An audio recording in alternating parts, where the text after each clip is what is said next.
what was the name of the pizza place out in Milton Avenue? No.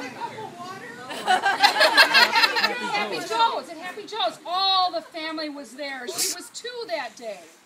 And I needed to have candles for her party cake. So, not good. So we stopped by Woodman's and picked some up and went to Happy Joe's. Everybody was there. We put them on the cake. We light the candles.